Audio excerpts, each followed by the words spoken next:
All right, so for our last topics in chapter 10, then we are going to talk about rotational energy and angular momentum, right? So we've kind of covered our other rotational quantities, right? We've done our rotational kinematics. We've seen our torque, which is kind of what we started with.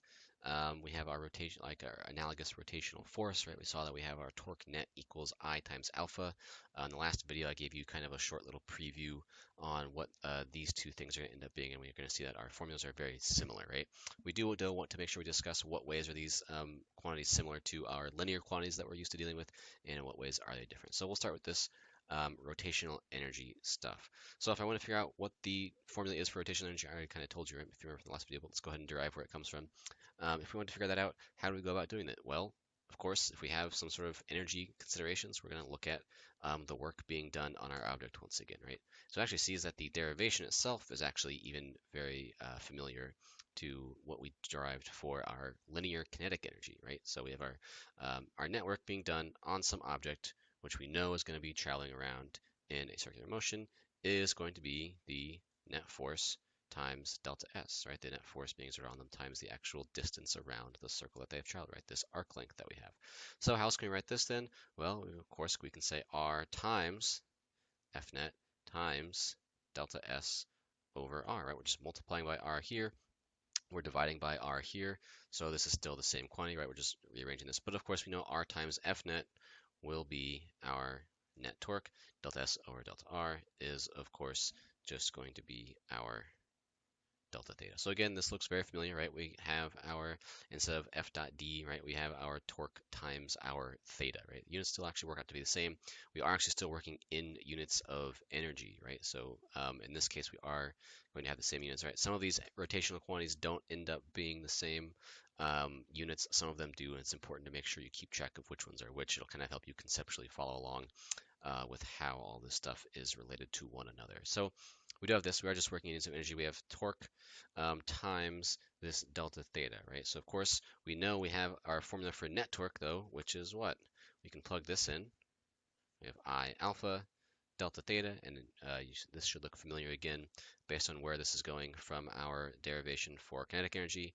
Now we refer back to our angular kinematic formula. We have omega squared equals omega naught squared plus 2 alpha delta theta. Plug in, here's alpha delta theta, plug in for this alpha delta theta, and what we get is this, the net work done, which we know is equal to the change in kinetic energy, right? We have some force, we're spinning some object up, right? We're rotating it faster and faster and faster. We are doing work on it, right? If it's spinning, it's made of mass. That's mass in motion. There must be kinetic energy involved. So the change in kinetic energy, this net work done, is going to be equal to, in this case, 1/2 I omega squared minus 1/2 I omega naught squared, right? We're just simply, again, solving for this quantity here, right? Move this over, divide by 2, plug it in there, and we get something that looks very familiar, right? Instead of 1/2 mv squared, we have 1/2 I omega squared. Now, again, we do again have the same units, right? I is units of mr squared. Maybe the actual factor out in front of it can kind of depend on what the shape is, right? Depending on if you're dealing with like a sphere or a cylinder or something like that. But that's mr squared. This is v squared over r squared, right? And so the r squareds will cancel out, the units will anyway. And so we do end up with the same units. This is all just in joules. As it turns out, this is just another valid form of kinetic energy, right? This is also, it is mechanical energy, and we can actually now use this in conservation of energy problems for objects that are rotating. So I'll just kind of do a simple conceptual example here. At some point, I'll have a video with a bunch of other more in-depth examples for these. For now, we'll just kind of talk about it conceptually, right? A quick example that we have, let's say that we have this hoop, like a little hula hoop or something like that, sitting at the top of a ramp.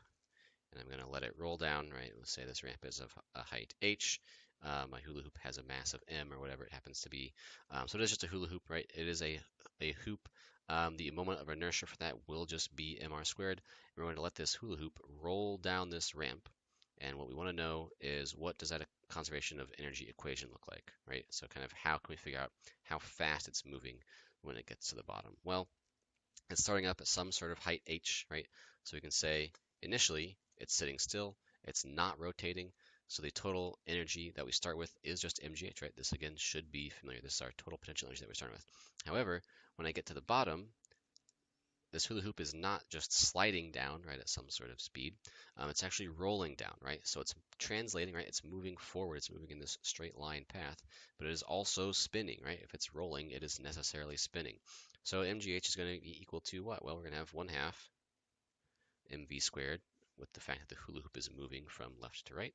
But also we're going to have plus 1/2 I omega squared associated with the fact that this hula hoop is in fact going to be rolling. Since it's rolling, it is also necessarily spinning, right?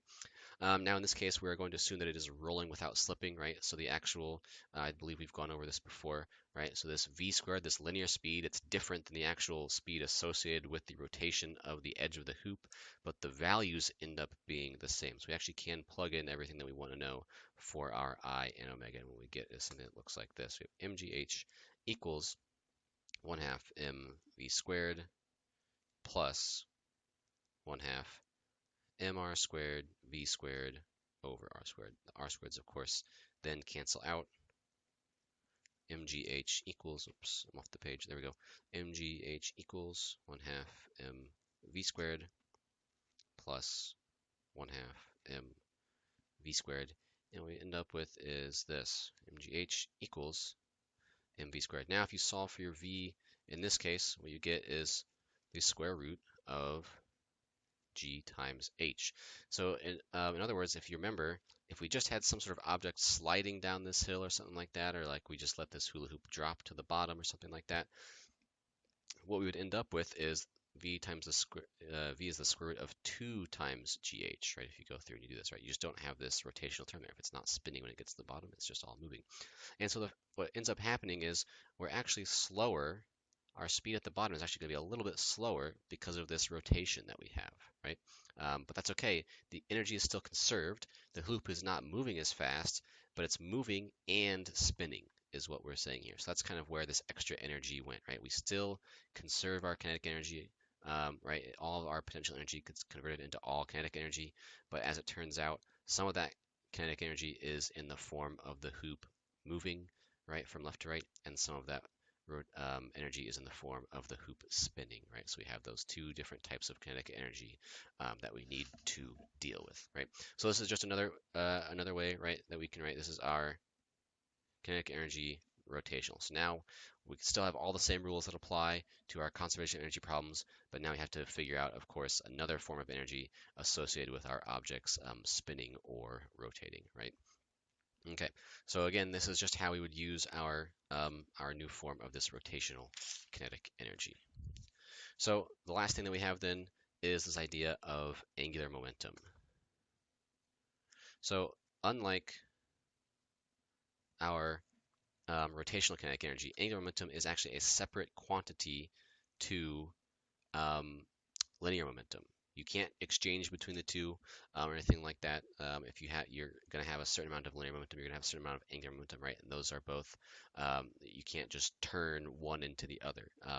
But what you can say is that our angular momentum is actually still conserved, right? So that is something it does have in common, but it's a separate conserved quantity, right? You have momentum is conserved, you have energy is conserved, right? Not necessarily mechanical energy, depending on whether you have conservative or non-conservative forces, but you have energy is right. You have your momentum and you have your energy, but you also just have angular momentum conserved. So that's three different quantities that you could potentially conserve. And in this case, our angular momentum is just going to be I times omega. So this is actually technically a vector. We're only going to deal with these scalar quantities right now. If we do want to pay attention to the direction though, right?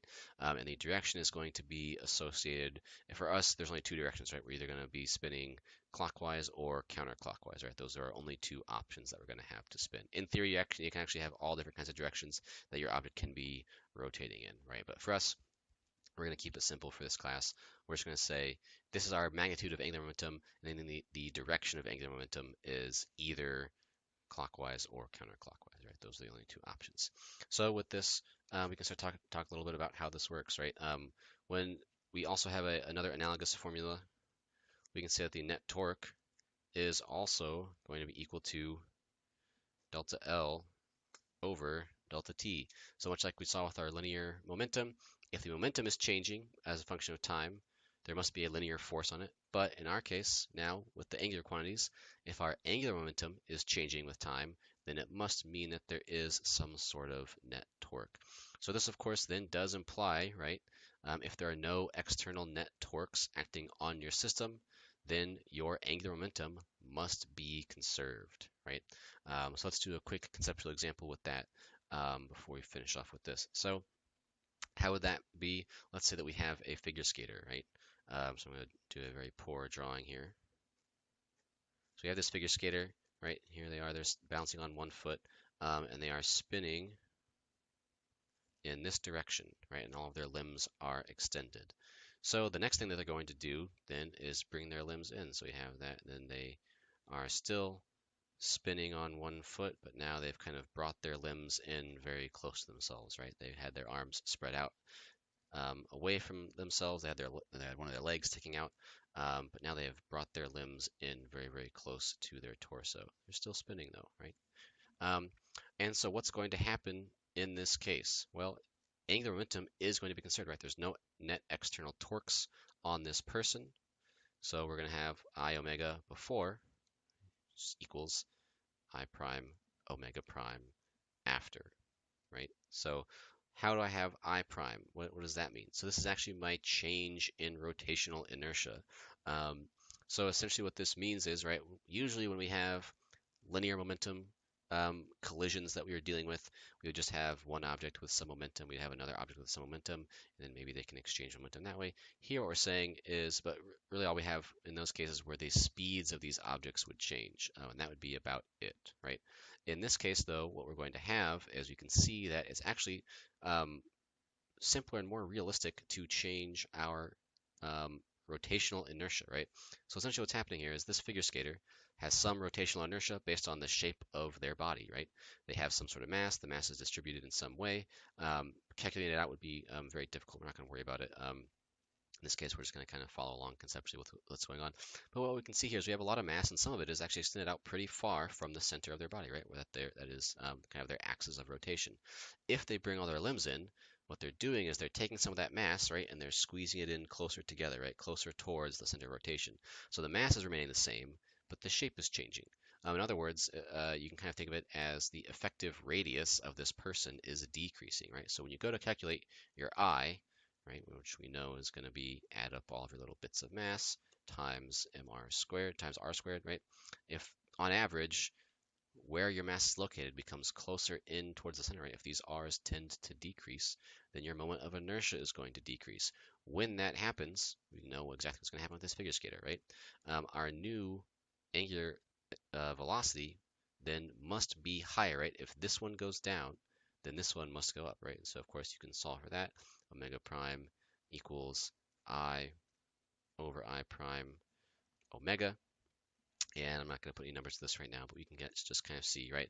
If we decrease our moment of inertia, right, by bringing our arms in as we're spinning, right, then compared to our old angular velocity, right, if this number is larger than this number, right, then we're going to get a larger omega prime than our initial omega. So of course this is exactly what figure skaters do, right? You've maybe seen a video of this at some point.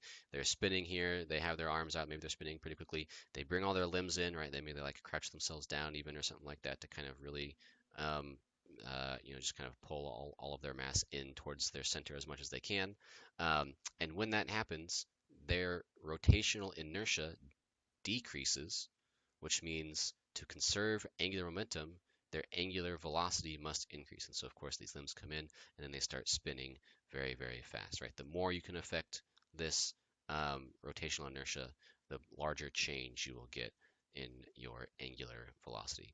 So you can also have other different kinds of problems that you do with these. There are several examples you can do. You can actually do kind of angular momentum collisions. I'll show you some examples of that. But for now, this is it, right? This is what we're going to say for our angular momentum. We have this L equals I omega.